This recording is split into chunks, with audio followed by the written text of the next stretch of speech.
სულ 3 წელი იღვაწა სამწერლო ასპარეზზე. სიცოცხლეში მისი მხოლოდ 7 მოთხრობა გამოქვეყნდა. პირველი კრებული გარდაცვალების შემდეგ გამოვიდა. გურამ რჩეულიშვილს ეძღვნება დღევანდელი ლიტერატურული პანორამა. ტრადიციულად ჩვენთან ერთადაა პროფესორი გურამ ბენაშვილი. მოგესალმებით, ბატონო გურამ. მოგესალმებით, მადლობთ მოწვევისათვის. როგორ შემოვიდა ქართულ მწერლობაში გურამ რჩეულიშვილი? როგორც თანამედროვენი იგონებდნენ, ბიჭი ძლიერი, დაჟინებული მზერით. მისი შემოსვლა ეს არ იყო მორიდებული შემოსვლა, ესე იგი მორცხვი და რაღაც შინაგანად თითქოს არასამწერლო საქმიანობისათვის მოვლენილი პიროვნება. ის შემოვიდა ძალზედ მნიშვნელოვანი და საინტერესო მოთხრობებით. შემოვიდა როგორც ჭეშმარიტი მწერალი. მწერალი უკვე დადუღებული და მწერალი უკვე რაღაც შინაგანად განცდილი, ასე ვთქვათ, სამყაროთი, თავისი სტილით, თავისი განსაკუთრებული ჰორიზონტებით, თავისი დიდი და მნიშვნელოვანი სათქმელით ქართულ მწერლობაში. იგულისხმება მის შემოსვლაში ჭეშმარიტი მწერლის შემოსვლა. ერთი ცხოვრება თითქოს მას უკვე დამთავრებულიც კი ჰქონდა და ეს სრულიად ახალგაზრდა ჭაბუკი შემოდის თავისი განსაკუთრებული, ასე ვთქვათ, სამყაროთი, ბრწყინვალე სტილით, პიროვნება, რომელიც იმედად უნდა მოვლენოდა მე-20 საუკუნის ქართულ მწერლობას.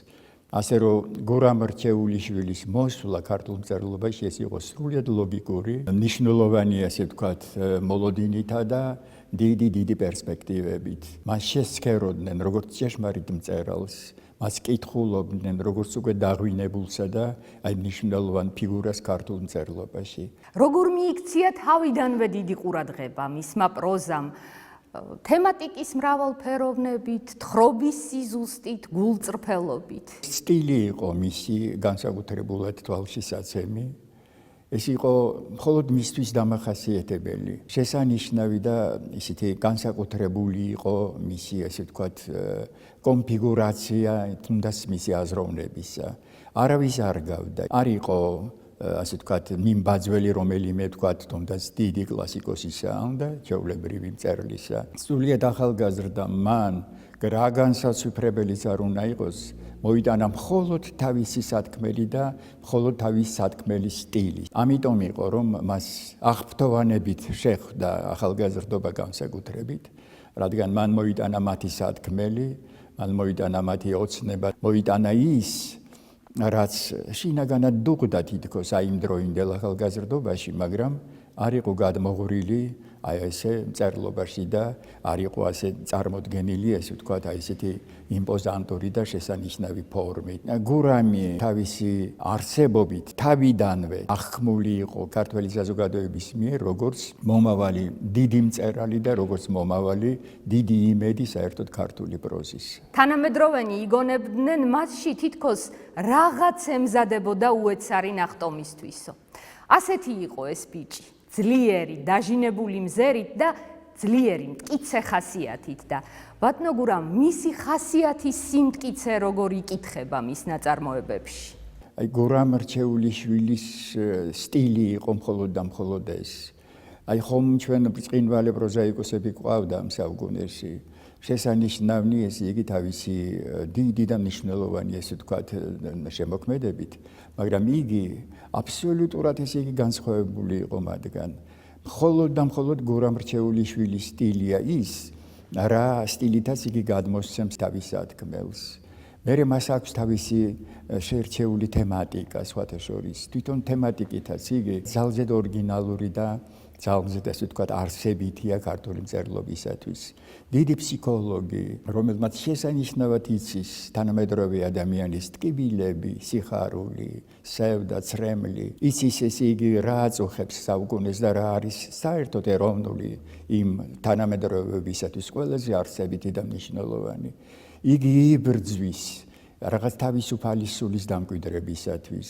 იგი იბრძვის იმ საოცარი ღირსებისათვის, რაიც ქართველს უნდა ახასიათებდეს ალბათ საერთოდ ესე იგი ამ სამყაროში. იგი დიდი კომაგია საერთოდ ქართული ბუნებისა და სულისა. დიდი კომაგი არის საერთოდ მისი ისტორიისა, მისი წარსულისა. დიდი პატრიოტი თავისი ქვეყნისა.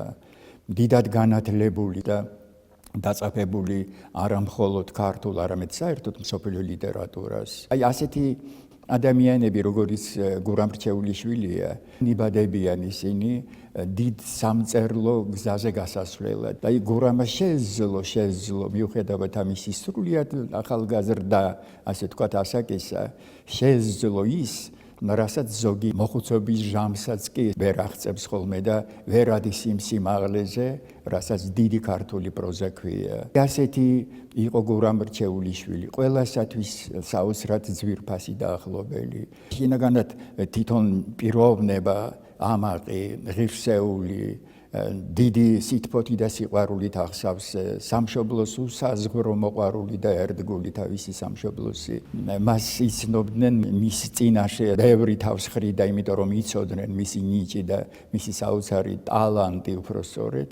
მისი წასვლა ამ ქვეყნიდან ეს იყო ძალიან დიდი და ძალიან მნიშვნელოვანი დანაკლისი ქართული მწერლობისათვის, რამე თუ იგი კიდევ უფრო გაიზრდებოდა, კიდევ უფრო აყვავდებოდა და იყვავილებდა მისი საოცარი ნიჭი და რაღაც ბრწყინვალე შედევრებით გაამდიდრებდა ქართულ ლიტერატურას, ასე რომ ძალზედ სამწუხაროა მისი ასე უდროოდ გაცვლა ამ სოფლიდან, ამ წუთის სოფლიდან. თავისივე იდეალი, ადამიანური იდეალი, როგორ გაგვიმჟღავნა მან მოთხრობებში? ფსიქოლოგიური მოთხრობებია მისი არსებითი, ესე ვთქვათ, პარადიგმა, ფსიქოლოგიური წვდომა ადამიანის სიღრმეში, მის სულიერებაში, როგორი ადამიანი რა ალაპარაკებს ამ და რა ამოქმედებს მას ამ ცხოვრებიდან. აი ამ ახალგაზრდა კაცმა, აი ამ უკვე დაბრძენებულმა, ასე ვთქვათ, მწერალმა ეს ყველაფერი შესანიშნავად იცოდა. ადამიანთმცოდნეობა მასში რაღაც საოცარ მაღალ დონეზე ატანილი. მისი ყოველი პერსონაჟი აბსოლუტურად ბუნებრივი, ასე ვთქვათ, და საოცრად ისეთი წმინდა ადამიანური, არასოდეს რაღაც ხელოვნურობის იერს არ სტოვებს მკითხველში. იგი რაღაც ბუნებრივია, იგი ის ადამიანია, რომელიც ჭეშმარიტად მას შეხვედრია, მასთან ასე ვთქვათ უსაუბრია. შედიხართ გურამის მოთხრობებში და თვითონ ხდებით რაღაც თითქოს მოქმედი პირი, რაღაც აი ამ მოთხრობებისა, თვითონ ეჩვევით მათ პერსონაჟებს, გახსოვთ ისინი, რაღაც გულში და სიღრმეში ესაუბრებით კიდევაც მას. თქვენი თანამედროვენი და თქვენი ახლობელნი ხდებიან თითქოს. ასეთი განცდა გეუფლებათ ეს იგი გურამის მოთხრობების საკითხვის დროს, მის პერსონაჟებთან შეხვედრის დროს. გურამი დიდი ხელოვანია, საერთოდ პერსონაჟთა ხატვისა, მათი ფსიქოლოგიური დინამიკისა, აი როგორ ვითარდება ის, რა გზით მიდის იგი. და რაღაც ბუნებრივიც არის და ამავე დროს საოცრად ჰეროიკულიც, ამაღლებულიც, მშვენიერიც, გადამდები საოცრად. აი გურამ რჩეულიშვილის მოყვარულნი და მისი მოთხრობებისა და ნოველების სისტემატიური წამკითხველნი თავისი ბუნებითაც სხვანაირები იყვნენ ხოლმე. აი გურამს გადაჰყავდა თავის, ასე ვთქვათ, აი იმ ხასიათისა და ამ ხასიათის გამოვლენის იმ ტრაექტორიაში, ესე იგი, რომელშიც იგი ტრიალებდა. იგი აკეთილშობილებდა მკითხველს, უფრო საინტერესოს ხდიდა მას. აი გურამზე ძალიან ბევრი რამ შეიძლება ითქვას, იმიტომ რომ ეს არის ჭეშმარიტად ადრე ჩამქრალი ვარსკვლავი ქართული მწერლობისა, რომელიც მხოლოდ დაბადებული იყო იმისათვის, რომ თავისი ერის სულიერება, თავისი ერის შინაგანი ბუნება აემაღლებინა, გამოეცოცხლებინა, გამოეფხიზლებინა აი იმ მდგომარეობიდან, რა მდგომარეობაშიც მე-20 საუკუნე იყო. წაიკითხავდი გურამ რჩეულიშვილის მოთხრობებს და თურმე ადამიანობა კიდევ სხვა რამეა, კიდევ უფრო ამაღლებულია, კიდევ უფრო დიდი გამძლეობაა.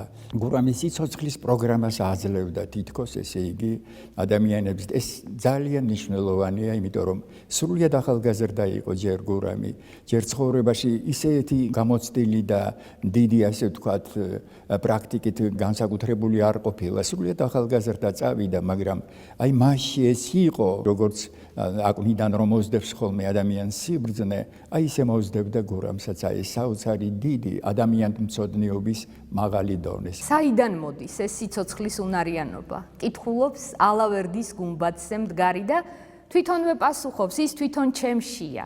როგორ მოიტანა ბატონო გურამ რჩეულიშვილმა ქართულ მწერლობაში ახლებურად სიცოცხლის, სინათლის, სილაღის სიყვარული. გურამმა მოიტანა არა მხოლოდ ასე ვთქვათ სიტყვებით თამაში, არამედ მოიტანა უღრმესი აზროვნება აი ამ სიტყვებში ასე ვთქვათ განსახიერებული. მან ახალგაზრდობას რაღაცა ახალი ასწავლა, ცხოვრების ფილოსოფია ასწავლა. ცხოვრება არის ბრძოლა, ცხოვრება არის წინსვლის საოცარი პათოსი, ცხოვრება არის არა თავის დახრა და რაღაც გარკვეულად ასე ვთქვათ ცრემლად ქცევა, არამედ ბრძოლისა და ამაღლების პათოსი. აი გურამის მოთხრობას წაიკითხავდა, უფრო ძლიერი ხდებით, როგორც ადამიანი, როგორც თუნდაც ამ დროსთან დაპირისპირებული პიროვნება. გურამი პათოსს მატებს, ესე იგი მკითხველს. გურამი კიდევ უფრო ვაშკაცურს ხდის კაცს და კიდევ უფრო სათნოსა და კეთილშობილს ქალბატონს. მე მიკვირს სხვათა შორის რაღაც სრულიად ახალგაზრდა ვაშკაც, აი საიდან ქონდა აი ეს იმპულსები, რომელიც ადამიანებს ეხმარებოდა გამხდარიყვნენ უკეთესნი და კიდევ უფრო ღირსეულნი თავისი ქვეყნისა. აი ეს გურამს ქონდა ეს ყველაფერი, ამიტომ არის დიდი მწერლობა საერთოდ. დიდი მწერლობა ეს არ არის სიტყვათა ულამაზესი თამაში და რაღაც თვითკმარი, რაღაც სიამოვნება მწერლისა. ის მკითხველის აღმზრდელია, გარდამქმნელია, მკითხველის სწორ გზაზე დამყენებელია, მკითხველის სიამაყით ახსავს ესე ვთქვათ ბუნების აუცილებელი, ესე იგი მაპროვოცირებელია. როგორ მიისწრაფოდა მთისკენ, ზღვისკენ და აი თავისივე მოთხრობები როგორ გვანან გურამ რჩეულიშვილს? გურამი თითქოს თავის ბიოგრაფიას წერს, რომ რაღაცა ისეთი მოთხრობებია, განცდილი აქვს ბევრი რამ ის, რაც მოთხრობის სიუჟეტს შეადგენს. გურამი მოგზაური, გურამი თამსვლელი, გურამი ბუნებაში გასული და აი ბუნებასთან საოცრად შეთვისებული, ბუნებასთან ჰარმონიის მაძიებელი. მარტოც კი შეეძლო წასულიყო ვთქვათ აი მთებისაკენ, წასულიყო საქართველოს აი იმ კუთხეებისაკენ, სადაც დიდი რომანტიკა და საოცარი სულის ამაღლება ელოდა. ბუნებასთან იყო საოცრად შეთვისებული. აი ბუნების რომანტიკოსი იყო უეჭველად. ბევრჯერ ესე იგი სახიფათოც კი იყო მისთვის ეს გატაცება, მაგრამ იგი არ ეშვებოდა მას, იმიტომ რომ მისი ტემპერამენტი, მისი სულის ესე ვთქვათ გამონათებები, სწორედ ასეთ ცხოვრებას ითხოვდა. გურამი თავისი ბიოგრაფიით არც ერთ ქართულ მწერალს არ გავდა. ეს თავისი ცხოვრებით იცხოვრა მან მხოლოდ და მხოლოდ. ის მისი უკანასკნელი დღეს და ის ზღვასთან შეჭიდებაც, ეს მისი ბუნების გამოვლინება იყო, მას არ შეეძლო სხვანაირად დაემთავრებინა სიცოცხლე. მე რამდენად სწორი ვარ ამას რო ვამბობ არ ვიცი, მაგრამ რატომღაც მე ეს მეჩვენება, რომ აი ზღვასთან შეჭიდება მან კიდევ ერთხელ გამოსცადა საკუთარი თავი.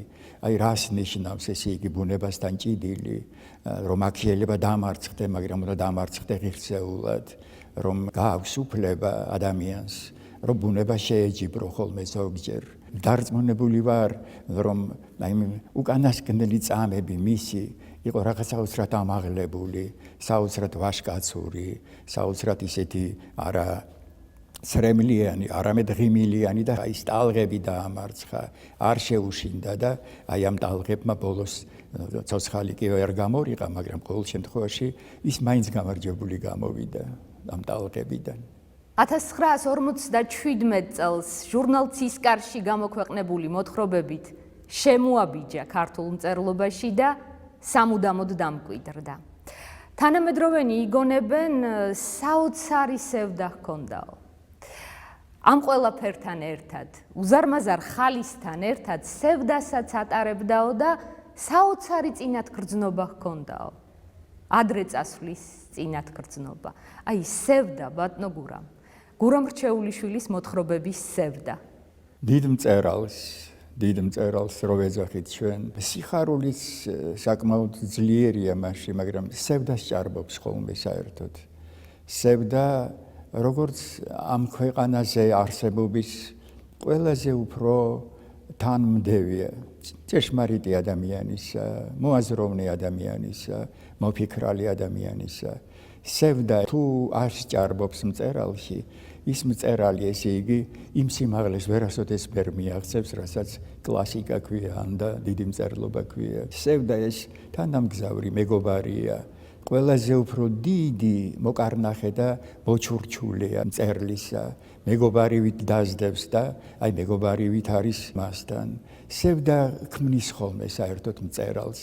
არასევდიანი მწერალი მე მწერლად არ მიმაჩნია საერთოდ, ამას გულწრფელად ვამბობ. სევდა იდუმალი, სევდა შინაგანი რაღაც განცდით, რაღაც დაფარული, მაგრამ მკითხველი რაღაც ინტუიციით გრძნობს, რა დიდია ამ მწერლის სევდიანი განწყობილება, სიკვდილ სიცოცხლის განცდა იმისა, რომ ყველაფერი წარმავალია, რომ ეს წუთიერი ადამიანის სიცოცხლე არ შეიძლება მწერალი, რომელიც არის უღრმესი ადამიანი თავისი ბუნებით, სიკვდილისა და მწუხარების რაღაც გარკვეული დიდი თაყვანისცემა არ ქონდეს. მე ამ თაყვანისცემას ვამბობ, მივდივართ, მაგრამ რასაც ვტოვებთ, აი ეს არის ჩვენი ამ ქვეყნად მოვლენის ყველაზე უფრო მნიშვნელოვანი ანდერძი, თქვათ აი ამ ქვეყნისათვის არა.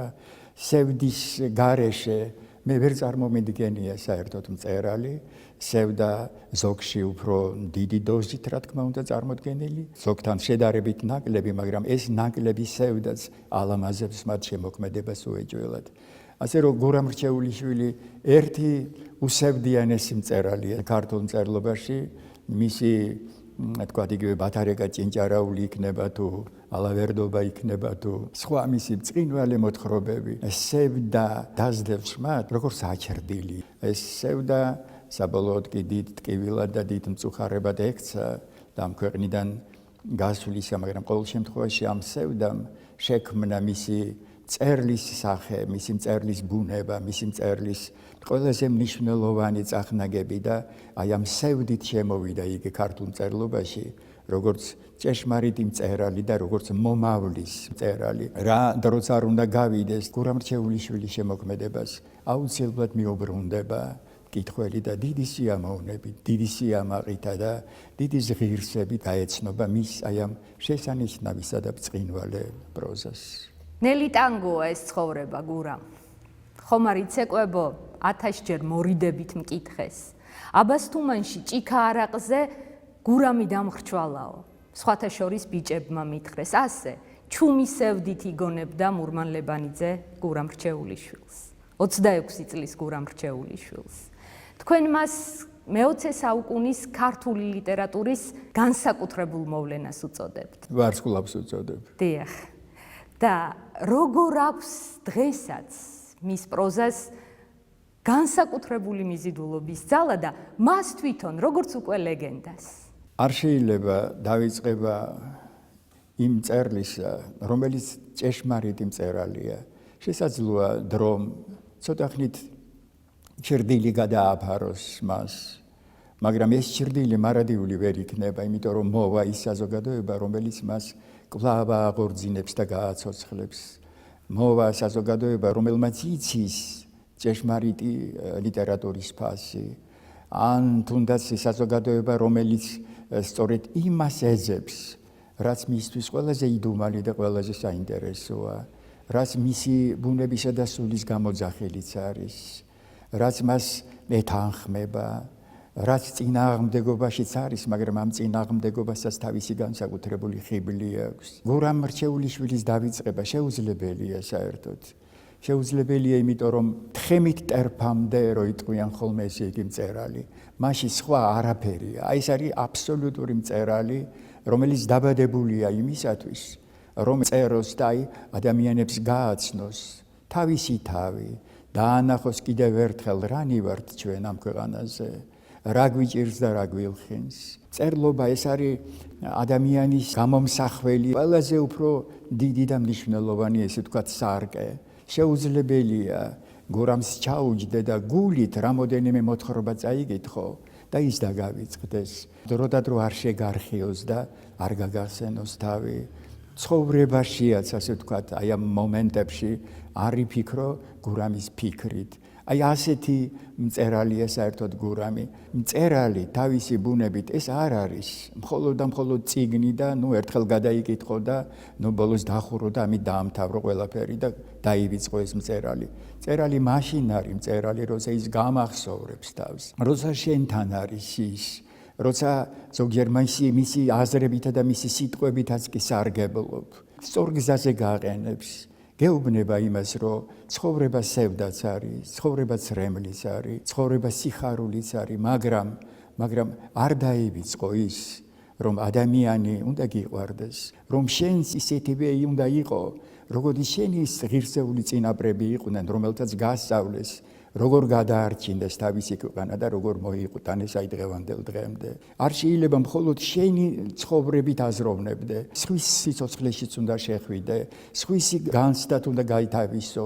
აი ეს გაივსო სული, აი ამ მრავალრიცხოვანი, ასე ვთქვათ, განცდათა რაღაცა აი ამ საოცარი მოძალებით. იმიტომ რომ ადამიანი მარტოდ მყოფი და მხოლოდ საკუთარ თავთან მინდობილი, ცოდოა რაღაცა. არ შეიძლება ეხლა ისეთი მდიდარი სული არ აქვს ერთ ადამიანს, რომ რაღაც ყველაფერი თვითონ დაიტიოს. სხვისგანაც უნდა მიიღოს, სხვისგანაც უნდა ამაღლდეს. გურამი ამის საოცარ ნიუანსებს იძლევა, იგი გელაპარაკება, იგი იმას კი არ გეუბნება რა ამას წინადადებებს წერდა, რა კარგი სიტყვებს ვიგონებ. ამისთვის კი არ იბრძვის იგი. იგი შენი სულში ჩაცდომისათვის იბრძვის. მას უნდა რომ შენ ისეთი გაგხადოს, როგორც მას იდეალში წარმოუდგენია. სრულიად ახალგაზრდამ სცადა მოგრძალებით, რომ აი რა გამომივა, ამას კი ფიქრობდა ალბათ ეს იგი. იმიტომ რომ რაღაც ახალი შემოიტანა და ახალი შემოტანა ყოველთვის იწვევს ხოლმე რაღაც კრიტიკასაც და გარკვეულად ესე იგი არც იღებს ზოგჯერ მკითხველი. მაგრამ მან გაბედა ის, რომ თავისი ესე თქვა საკუთარი რამე ეთქვა ქართულ მწერლობაში და მანც თქვა. სრულდება ჩვენი დღევანდელი გადაცემა, მადლობა მონაწილეობისთვის. მე-20 საუკუნის ქართული ლიტერატურის გამორჩეულ, განსაკუთრებულ მოვლენას, ბიჭს ძლიერი, დაჟინებული მზერით, გურამ რჩეულიშვილს ეძღვნებოდა დღევანდელი ლიტერატურული პანორამა. მისი ძლიერი მზერა 1957 წლიდან ქართული მწერლობის მუდმივი თანამდებია და ყოველთვის ასე იქნება. მომავალ შეხვედრამდე.